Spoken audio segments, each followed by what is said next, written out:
नमस्कार किसान भाइयों बहनों, दूरदर्शन किसान के कार्यक्रम कृषि दर्शन में स्वागत आप सभी का। मैं हूं आपके साथ अदिति शर्मा। किसान भाइयों बहनों, हमारे इस कार्यक्रम के माध्यम से कृषि जगत में जितनी भी हलचलें होती हैं उनकी जानकारियां हम आप तक पहुंचाने की कोशिश करते हैं, ताकि जो भी गतिविधियां हो रही हैं किस तरह से उनका असर पड़ रहा है कृषि के क्षेत्र में विकास और विस्तार के लिए, इसके बारे में आपको भी जानकारी हो और उनके माध्यम से आप अपनी खेती किसानी को और भी अधिक उन्नत बना सके। ऐसी ही कुछ अहम जानकारियां आज के कार्यक्रम के माध्यम से आप तक पहुंचाएंगे। तो फिर आइए आज के अंक की शुरुआत करते हैं।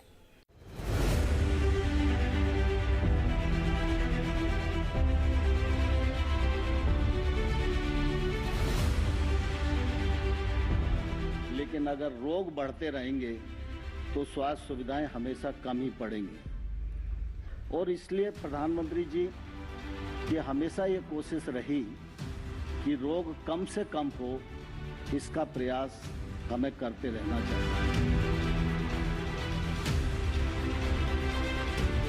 देश में एक पूरी सप्लाई चेन विकसित हो रही है। इससे युवाओं को रोजगार भी मिल रहा है और छोटे किसानों की भी बहुत बड़ी मदद हो रही है।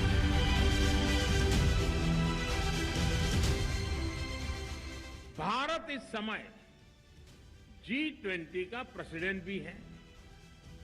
भारत का मोटो है one earth, one family, one future. पूरे विश्व को एक परिवार मानने की ये भावना इंटरनेशनल मिलेट ईयर में भी झलकती है।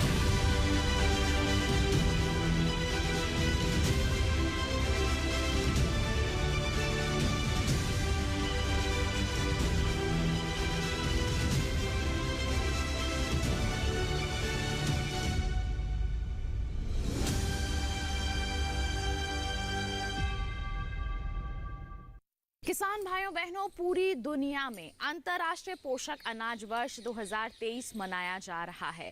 संयुक्त राष्ट्र में, क्योंकि हमारे देश भारत ने ही इसका प्रस्ताव रखा था, ऐसे में हमारे देश की भूमिका इसमें बहुत ही ज्यादा महत्वपूर्ण हो जाती है। बता दें आपको कि इसी सिलसिले में नई दिल्ली में 2 दिवसीय ग्लोबल मिलेट सम्मेलन का आयोजन भी किया गया, जिसका उद्घाटन किया हमारे माननीय प्रधानमंत्री श्री नरेंद्र मोदी जी ने। बता दें कि इस सम्मेलन में देश ही नहीं बल्कि विदेशों से भी मेहमानों ने शिरकत की। बहुत कुछ खास चर्चा हुई, यहाँ पर अलग अलग सत्रों का आयोजन किया गया। यहाँ पर हमारे किसानों, हमारे उद्यमियों ने भी बढ़ चढ़कर हिस्सा लिया। क्या कुछ खास रहा इस सम्मेलन के दौरान, कितनी जानकारियां उभर कर आई, आइए आपको बताते हैं। 2023 को अंतर्राष्ट्रीय पोषक अनाज वर्ष की घोषणा के बाद भारत को पहले वैश्विक श्री अन्न सम्मेलन की मेजबानी का अवसर मिला। वैश्विक सम्मेलन में उत्पादकों, उपभोक्ताओं और दूसरे हितधारकों के बीच मोटे अनाज के प्रचार और जागरूकता, मोटे अनाज की मूल्य श्रृंखला का विकास, बाजरा के स्वास्थ्य और पोषण संबंधी पहलू, बाजार संपर्क, अनुसंधान और विकास जैसे सभी महत्वपूर्ण मुद्दों पर बात हुई। इसके इथोपिया और गुयाना के राष्ट्राध्यक्षों के वीडियो संदेश भी सम्मेलन में चलाए गए। आपको बता दें कि भारत गुयाना में कृषि और संबद्ध क्षेत्रों के विकास में अपनी विशेषज्ञता, अनुभव को साझा करने का इच्छुक है। It's not only about India. There is a discovery of this kind of crops also in Europe on 2 different angles of view. One is they are let's say good for the environment. They grow with less water, they grow with less fertilizer compared to wheat and rice, and so they are good for marginal lands. They are good in these times of climate change. And also there is a discovery because they are good for our diets. They are rich of fibers and proteins. So also in Europe, I come from Italy, they have been discovered again by the dietologist because they are rich of fibers and proteins, and so they are put on the diet. People that want to lose weight, for example. Now I think the big issue is to find ways to have them nice for the taste, and so. But for example, in Italy now they sell bread made with amaranth that is incredibly expensive. And there is another thing that you might not know. The scientific name of millet, of one of the millet, the most famous, is Panicum italicum. So it was born in Italy and was very popular at the time of the Romans. The idea of the National Year of Millet was an incredible idea to spread the knowledge. So there are meetings and conferences everywhere. There are research that is going on, growing. There is a need of a lot of research because we need to recover the time that has been lost in the past. So this is a very good occasion to have international scholars gathering together and start to work together for the millet. जब बात पोषक अनाज की कर रहे हैं, श्री अन्न की कर रहे हैं, तो ऐसे में आज हमें तमाम पद्मा अवार्डी मिल रहे हैं जो पोषक अनाज की जिम्मेदारी को और आगे तक ले जाने की कहीं ना कहीं बेखूबी से निभा रहे हैं। सुल्तान सिंह जी हमारे साथ हैं, हरियाणा से आए हैं। सबसे पहले बहुत स्वागत, नमस्कार आपका। सबका नमस्कार। राधिका जी, मैं आपके चैनल का बहुत बहुत शुक्र अदा करता हूँ। आज पद्म में जो ये मोटे अनाज के बारे में मैंने प्रधानमंत्री जी को सुना है तो उससे हम बहुत ज़्यादा प्रभावित हुए हैं। उससे प्रभावित होने का मतलब ये नहीं है कि हम खेती दूसरे तरीके की भी करते हैं, तो आने वाले टाइम में हम हर तरीके की फसलें तैयार करेंगे। अब ये सोच रहा हूँ, ये बातें सुनने के बाद इसके अच्छे प्रोडक्ट बन सकते हैं जो मोटे अनाज हैं, जैसे हमारी नमकीन है, पापड़ है, ये चीज़ें हैं, सूखी रोटी है, ये पहले हम खाया करते थे। तो आने वाले टाइम में इसके अगर हम प्रोडक्ट बना करके और इसको हम मार्केट में लेके आए तो ये हर शहर तक, हर गांव तक पहुंच सकता है। और जितने भी हमारे ये मॉल्स हैं इनके अंदर अगर ये रखे जाए तो ये ऐसा नहीं है कि ये पेरिशेबल आइटम है, ये जो रूम टेम्परेचर है उस पर हम प्रोडक्ट बना के रख सकते हैं और इसकी जो सेल्फ लाइफ है कम से कम 6 महीने तक रह सकती है। ज्वार, बाजरा और रागी से अलग अलग स्नैक्स और ब्रेकफास्ट के प्रोडक्ट्स बनाते हैं। सो ज्वार का हम जैसे डोसा मिक्स हो गया, पोहा, उपमा, और वेस्टर्न में ग्रेनुला, म्यूसली, ऐसे वाले प्रोडक्ट ब्रेकफास्ट के लिए। स्नैक्स के लिए देखें तो चिक्की है, मिक्सेस है, सेवरी और स्पाइसी मिक्सेस है, ऐसे वाला प्रोडक्ट्स है। फिर हम ऑनलाइन में मिलता है और ऑफलाइन भी मिलता है, अक्रॉस इंडिया मिलता है। सो ये मिलेट ईयर में हमको ये मिलेट के ऊपर अवेयरनेस क्रिएट करने से हमारा मार्केट में लोगों को हमारे बारे में जानने के लिए इंटरेस्टेड दिख रहा है, इसलिए थोड़ा इंटरेस्ट बढ़ गया है। सो मिलेट ईयर प्रमोशन करने के लिए गवर्नमेंट को बहुत बहुत आभारी हूँ। मिलेट्स में जैसा आप जानते हैं, मिलेट्स आजकल पुराने जो अनाज थे हमारे उसको रिप्लेस कर रहे हैं। इसी की रिप्लेसमेंट में हम लोगों ने एक नया प्रोडक्ट बनाया है जिसको कहते हैं मिलेट टी। मिलेट टी एक नॉर्मल टी का रिप्लेसमेंट हम मान सकते हैं, या हम ये कह सकते हैं कि जिन लोगों को चाय पीने की आदत है अगर वो इस टी से अपने आप को रिप्लेस करें तो उनको बिल्कुल सेम टेस्ट आएगा, सेम उसके अंदर जो है ना आपको चाय वाले ही गुण मिलेंगे, प्लस आपको एडिड बेनिफिट्स मिलेंगे।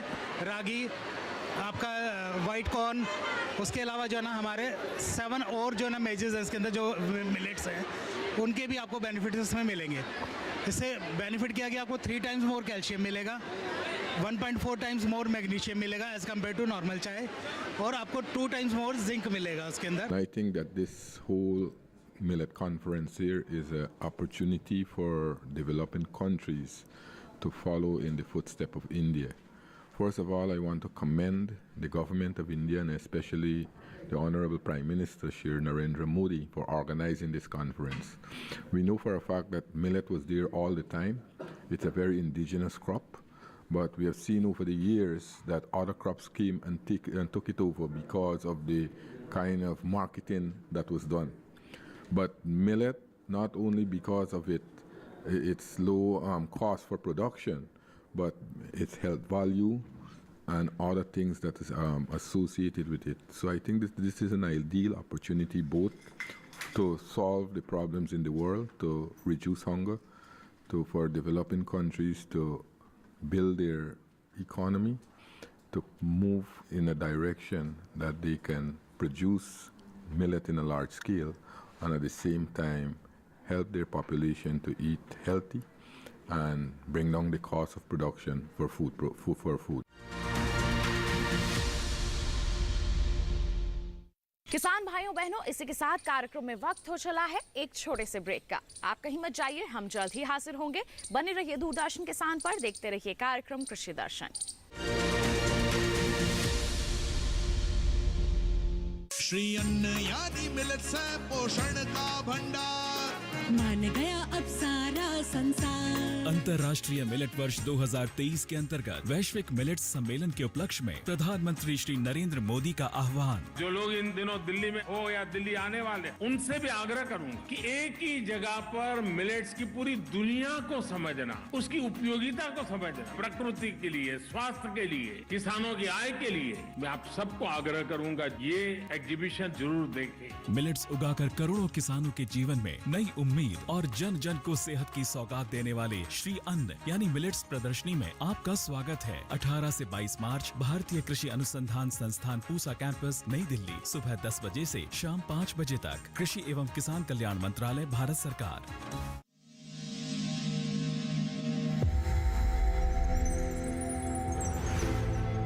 आत्मनिर्भर किसान, भारत की शान। उत्पादन में आत्मनिर्भर होने के साथ साथ फसल की कटाई के उपरांत उपज की हानि को रोकने, ग्रामीण क्षेत्रों में रोजगार सृजन करने और बीज से बाजार तक के विजन को मजबूती देने के उद्देश्य से 1 वर्ष पूर्व माननीय प्रधानमंत्री श्री नरेंद्र मोदी जी ने एक महत्वाकांक्षी केंद्रीय योजना एग्रीकल्चर इंफ्रास्ट्रक्चर फंड की शुरुआत की। इस आधुनिक इंफ्रास्ट्रक्चर से कृषि आधारित उद्योग लगाने में एक बहुत बड़ा बदलाव आएगा और बहुत बड़ी गति आएगी। साथियों, अब हम उस स्थिति की तरफ बढ़ रहे हैं जहां गांव के कृषि उद्योगों से फूड आधारित उत्पाद शहर जाएंगे और यही तो आत्मनिर्भर भारत अभियान का संकल्प है। एग्रीकल्चर इंफ्रास्ट्रक्चर फंड से पात्र लाभार्थी गोदामों का निर्माण कर सकते हैं, छटाई या ग्रेडिंग इकाई, पैकिंग हाउस, सप्लाई चेन और कोल्ड चेन जैसी सुविधाएं या फिर प्राथमिक कृषि प्रसंस्करण केंद्र की स्थापना कर सकते हैं। इस योजना के तहत पात्र लाभार्थियों को 2 करोड़ रुपए तक के ऋण पर अधिकतम 7 वर्ष के लिए ब्याज में 3% तक की छूट दी जा रही है। ऋण पुनर्भुगतान के लिए 6 महीने से 2 वर्ष तक मोरेटोरियम की सुविधा भी उपलब्ध है। इस योजना ने अब तक सफलता की कई मिसालें कायम की हैं, जैसे कि मध्य प्रदेश के लाभार्थी श्री विपिन त्रिपाठी ने एग्रीकल्चर वेस्ट से बायोफ्यूल बनाने का इनोवेटिव प्राइमरी प्रोसेसिंग सेंटर लगाया है। लोन मिलने की वजह से हम समय पर सारी मशीनों का प्रोक्योरमेंट और सारा सिविल वर्क टाइम पे करवा पाए, जिससे ये प्रोजेक्ट को लगाना संभव हो पाया। राजस्थान के लाभार्थी श्री यशवर्धन मुंद्रा ने सॉर्टिंग एंड ग्रेडिंग यूनिट लगाकर रोजगार के अवसर पैदा किए हैं। कर्नाटक की महिला उद्यमी श्रीमती ममता वी ने प्राइमरी प्रोसेसिंग सेंटर लगाकर प्रगति की नई राह चुनी है। ಸಣ್ಣ ಪುಟ್ಟ ಉದ್ಯಮಿಗಳನ್ನ ಮತ್ತಷ್ಟು ಅಗ್ರಿಕಲ್ಚರಲ್ಲಿ ಹೆಚ್ಚು ನಾವು ಇನ್ನಷ್ಟು ಸಾಧನೆ ಮಾಡಲಿಕ್ಕೆ ಕಾರಣಕಾರಕವಾದಂತ ಈ ಅಗ್ರಿಕಲ್ಚರಲ್ ಇನ್ಫ್ರಾಸ್ಟ್ರಕ್ಚರ್ ಫಂಡ್ ಇಂದ ನಮ್ಮ ಇನ್ನಷ್ಟು ಯೋಜನೆಗಳು ಆಯೋಜನೆಗಳು ಉತ್ತಮಗೊಂಡಿದೆ। राजस्थान के लाभार्थी श्री दिनेश भट्टर ने जीरे की प्रोसेसिंग यूनिट लगाकर आसपास के ग्रामीणों को आत्मनिर्भरता प्रदान की है। महाराष्ट्र के लाभार्थी श्री अनूप कुमार मोहता ने वेयर हाउस बनाकर अन्न भंडारण को सुनिश्चित किया है।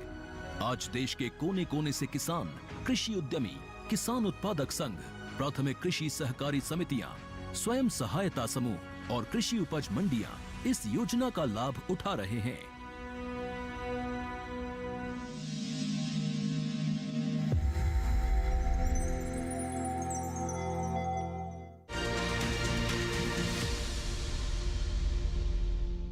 ब्रेक के बाद दूरदर्शन किसान के कार्यक्रम कृषि दर्शन में आप सभी का फिर से स्वागत है। आइए अब कार्यक्रम को आगे बढ़ाते हैं। हमारे कार्यक्रम कृषि दर्शन में अक्सर हम आपकी मुलाकात करवाते हैं हमारे सफल किसानों से, हमारे सफल उद्यमियों से, ताकि आप भी उनकी दास्तानों को जानकर उनसे प्रेरित हो सके। बता दें आज के हमारे इस कार्यक्रम में हम आपकी मुलाकात करवाने वाले हैं राजस्थान के सीकर के निवासी मामराज मुंड जी से। ये एक सफल किसान हैं। ये मोटे अनाज यानी कि पोषक अनाजों की खेती से जुड़े हुए हैं, अच्छी आमदनी भी अर्जित कर रहे हैं। तो कैसे इन्होंने पोषक अनाजों की खेती को ही चुना और किस तरह से अपने जीवन में अपनी आर्थिक स्थिति में बदलाव लाया, आइए इन्हीं से जानें।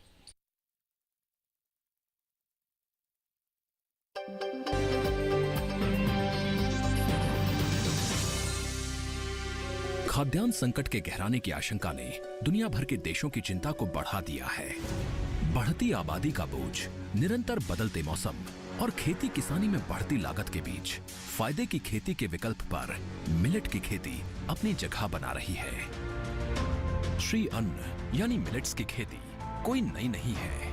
आजादी के एक दशक बाद तक देश की बड़ी आबादी मिलेट खाद्यान्न पर ही निर्भर थी, लेकिन हरित क्रांति की आंधी से गेहूं और चावल के उत्पादन ने सारे रिकॉर्ड तोड़ दिए।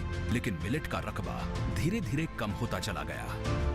बीते एक दशक से एक बार फिर मिलेट ने खेतों को हरा भरा किया है। हम पहले क्या है देसी बाजरे की खेती करते थे, उसमें हमारे को 100 से 110 दिन का फसल में तैयार होने में टाइम लगता था। फिर हमने अभी 6-7 साल से हाइब्रिड बाजरे की खेती करना शुरू किया। उसमें क्या है हमारे को 75 से 80 दिन का समय लगता है और अच्छी उपज तैयार होती है और इसकी मार्केट में वैल्यू भी बढ़िया मिलती है। इसलिए हमने इसका खेती का रकबा ज़्यादा बढ़ा दिया। कम मेहनत और लंबे समय तक खराब न होने की खासियत श्री अन्न की फसलों के दायरे को अब और बढ़ा रही है। इसके अलावा पूरी दुनिया में एक बड़ी आबादी के खान पान की शैली में भी बदलाव आया है और मिलेट ने थाली में अपनी ज्यादा जगह बनाई है, जिसकी एक बड़ी वजह मिलेट की पोषक गुणवत्ता को भी माना जा रहा है। मिलेट की मांग बढ़ाने के लिए अब माननीय प्रधानमंत्री जी की पहल पर संयुक्त राष्ट्र ने 2023 को इंटरनेशनल ईयर ऑफ मिलेट्स मनाने का फैसला किया है। पूरी दुनिया में मिलेट को भारत और अफ्रीका की फसल कहा जाता है, क्योंकि इन दोनों ही जगहों में प्राचीन काल से ही मिलेट की खेती हो रही है। अकेले भारत में 10 तरह के श्री अन्न का उत्पादन होता है, जिसमें ज्वार, बाजरा, रागी यानी मंडवा, रामदाना, कुट्टू, कंगनी, कोदो, सावा, कुटकी, चीना यानी प्रोसो आदि शामिल हैं। चावल, गेहूं और मक्के के बाद मिलेट में बाजरा और ज्वार भारत में सबसे महत्वपूर्ण फसलों में शामिल हैं। यही वजह है कि भारत मिलेट का एक प्रमुख उत्पादक है। खास बात यह है कि भारत की हिस्सेदारी एशिया के उत्पादन में 80% और वैश्विक उत्पादन में 20% की है। फिलहाल भारत में मिलेट की औसत उपज 1268 किलो प्रति हेक्टेयर है, जो वैश्विक औसत उपज 1211 किलो प्रति हेक्टेयर से अधिक है। मिलेट्स जैसे रागी, ज्वार, बाजरा, कोडो, जोंगोरा, बार्ली, कोटकी, इन जैसे अनाज की पैदावार बढ़े, लोग अपने भोजन में इन्हें शामिल करें, इस और प्रयास बढ़ाए जा रहे हैं। मैं आज एफएओ को विशेष धन्यवाद देता हूं कि उसने वर्ष 2023 को इंटरनेशनल ईयर ऑफ मिलेट्स घोषित करके भारत के प्रस्ताव को पूरा समर्थन दिया है। हमारे देश में उगाई जाने वाली प्रमुख श्री अन्न फसलें और उनके उत्पादन की हिस्सेदारी प्रतिशत को देखें तो पर्ल मिलेट यानी बाजरे की हिस्सेदारी 61% है, ज्वार की हिस्सेदारी 27% और फिंगर मिलेट यानी रागी की हिस्सेदारी 10% है। भारत का राजस्थान प्रदेश मिलेट उत्पादन में सबसे आगे है। राजस्थान के बाद महाराष्ट्र, कर्नाटक, उत्तर प्रदेश और मध्य प्रदेश का नंबर आता है। बाजरा के उत्पादन में भी राजस्थान सबसे पहले नंबर पर है। वहीं ज्वार के उत्पादन में महाराष्ट्र सबसे आगे है। देश के कुछ राज्य जैसे कर्नाटक, तमिलनाडु, उत्तराखंड और महाराष्ट्र में फिंगर मिलेट यानी रागी का उत्पादन होता है। स्मॉल मिलेट के उत्पादन में मध्य प्रदेश अग्रणी है। मध्य प्रदेश के बाद उत्तराखंड, महाराष्ट्र और तमिलनाडु का नंबर आता है।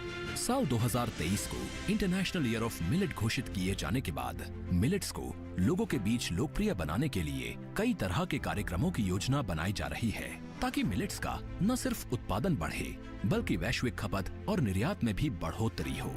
मिलेट के उत्पादों की ब्रांडिंग पर भी विशेष जोर दिया जा रहा है और रणनीति पर केंद्रित कार्यक्रम किए जाएंगे। एक रिपोर्ट के मुताबिक फिलहाल 500 से अधिक स्टार्टअप बाजार मूल्य श्रृंखला में काम कर रहे हैं। वहीं Indian institute of millets research ने 250 स्टार्टअप्स को साथ लिया है। यही नहीं, 66 से अधिक स्टार्टअप्स को 6.2 करोड़ रुपए से अधिक दिए गए हैं, जबकि लगभग 25 स्टार्टअप्स को आगे फाइनेंस के लिए मंजूरी प्रदान की गई है। Initially incubated at IIMR had taken great technology from them, and then we started selling millet chikkis initially in the schools and then in the kirana stores. So we right now sell about roughly 20 lakh millet chikkis per day. Shri अन्न के प्रति सरकार और लोगों के बीच ये जागरूकता एक लंबा सफर तय करने वाली है। जाहिर है, आने वाले वक्त में हरित क्रांति की तरह ही इस देश और दुनिया में मिलेट क्रांति का आगाज तय है। अनंत असीम प्रकृति और उसमें निहित जीवन के रहस्यों के गूढ़ स्रोत, प्लांट जेनेटिक रिसोर्स। अपनी बायोडायवर्सिटी के संरक्षण और संवर्धन के लिए भारत पूरी तरह संवेदनशील है। वैज्ञानिक दृष्टि और समृद्ध कृषि परंपरा के साथ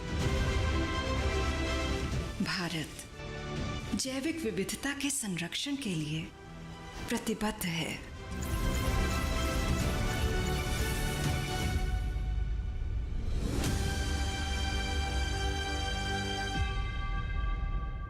श्री अन्न यानी मिलेट्स है पोषण का भंडार। मान गया अब सारा संसार।